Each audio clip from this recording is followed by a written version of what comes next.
sehingga kita masih belum temukan tempat ini dengan terbaik. Yang kami hormati Ibu Dr. Evi Sulirawati Ampri, SPD MPD selaku dosen pengampu mata kuliah pengembangan kurikulum SD. Nah, ada di pada mengatakan tak kenal berkata sayang. Perkenalkan, nama saya Kamila dengan NIM 52433 Guru selaku moderator. Perkenalkan, nama saya Fatur dengan NIM 54341 sebagai pemateri pertama. Perkenalkan, nama saya Dula Sujari Putri dengan NIM 55243 sebagai pemateri kedua. Perkenalkan, nama saya Nanda dengan NIM 5524322 sebagai pemateri ketiga. Saya Prita Sridelia dengan NIM 5524314 sebagai pemateri terakhir. Nah, untuk mempersingkat waktu, langsung saja saya persilahkan pemateri pertama untuk menyampaikan materinya. Baik, di sini saya akan membacakan laporan mengenai refleksi implementasi kurikulum merdeka di SDN 016 Tanjung. Nah, yang pertama itu pemahaman guru terhadap kurikulum merdeka. Tapi sebelumnya kita perlu tahu pengertian kurikulum. Nah, secara etimologi kurikulum berasal dari bahasa Latin yaitu curriculum yang artinya sirkus balap atau aranikos. Nah, selanjutnya kurikulum merdeka. Kurikulum merdeka adalah kurikulum yang memungkinkan peserta didik untuk mampu mendalami suatu konsep dan keterampilan yang memadai dengan pembelajaran intrakurikuler yang beragam. Nah, di sini di kurikulum ini fleksibilitas guru lebih diutamakan untuk memilih dari berbagai alat pendidikan yang adaptif dengan model pengajarannya yang berdasarkan kebutuhan dan minat belajar siswa. Nah, dari hasil observasi kami di SDN 016 Tanjung, tepatnya pada guru kelas 5 dan kelas 6 tentang bagaimana pemahaman mereka terhadap kurikulum merdeka ini. Jadi di SD 016 Tanjung, gurunya memahami bahwa kurikulum merdeka sebagai kurikulum yang baru yang tidak beda jauh dari kurikulum sebelumnya, yaitu kurikulum K13, yang dimana kurikulumnya bersifat tematik, sedangkan kurikulum merdeka mata pelajarannya terpisah kecuali IPA dan IPS yang digabungkan menjadi mata pelajaran IPAS. Nah, sedangkan dari guru kelas 6 SD, guru kelas 6 SD masih mencerna dan berusaha beradaptasi dengan kurikulum merdeka dikarenakan di sekolahnya itu kurikulum merdeka ini penerapannya masih bertahap. Baik, di sini saya akan menjelaskan yaitu mengenai strategi guru dalam pelaksanaan pembelajaran berbasis kurikulum merdeka. Nah, kita ketahui bahwa strategi pembelajaran adalah pola umum tindakan yang dilakukan oleh guru dan peserta didik selama proses pembelajaran.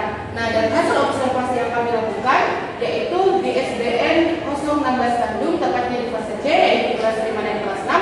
Di sana di kelas 5 sudah menerapkan strategi pembelajaran. Di kelasnya, meskipun gurunya tidak selalu menggunakan berbagai strategi pembelajaran yang beragam.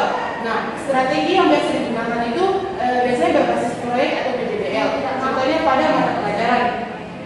Nah, di sini contohnya proyek di sini siswa diajak untuk bagaimana penanggulangan sampah, dan siswa juga diajak untuk mencari tahu masalah-masalah yang timbul akibat sampah itu. Nah, di sini juga pada kelas 6 dia sudah menggunakan berbagai strategi pembelajaran yang bervariasi. Strategi yang digunakan oleh guru kelas 6 biasanya itu selalu menggunakan pembelajaran berbasis praktek, diskusi kelompok, dan pembelajaran berbasis masalah. Dan strategi lainnya yang dapat membuat siswa lebih aktif dalam pembelajaran yang ada. Sekian itu saja saya. Di sini saya akan menjelaskan tentang tantangan yang dihadapi guru dalam implementasi kurikulum merdeka di SD Negeri 016 Tanjung. Belajar di Indonesia menghadapi tantangan besar, terutama ketika dihadapkan pada ketimpangan yang ada di berbagai aspek pendidikan. Ketimpangan ini mencakup perbedaan dalam kualitas pendidikan, kekurangan sumber daya pendidikan dalam memahami merdeka belajar,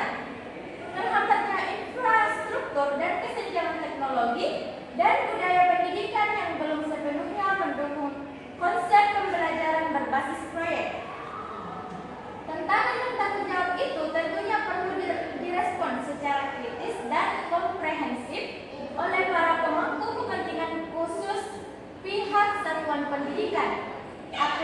Apabila menginginkan tujuan ideal penerapan kurikulum merdeka tercapai.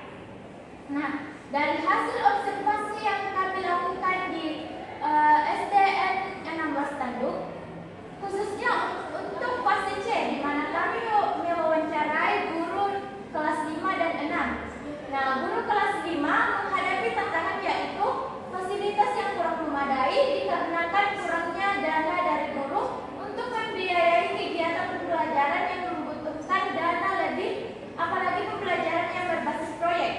Sedangkan dari guru kelas 6, tantangannya adalah kesiapan kita menjadi guru sekaligus sahabat bagi siswa yang dapat membuat pembelajaran lebih menyenangkan dan kontekstual, dan fasilitas yang kurang memadai serta kurangnya pemahaman tentang kurikulum merdeka dikarenakan tidak ada sosialisasi maupun pelatihan mengenai kurikulum merdeka. Jadi guru-gurunya itu harus mencari sendiri bagaimana perkembangan dari kurikulum merdeka dengan menggunakan internet. Baik, di sini saya akan menjelaskan peluang dan manfaat dari penerapan kurikulum merdeka ini di SD.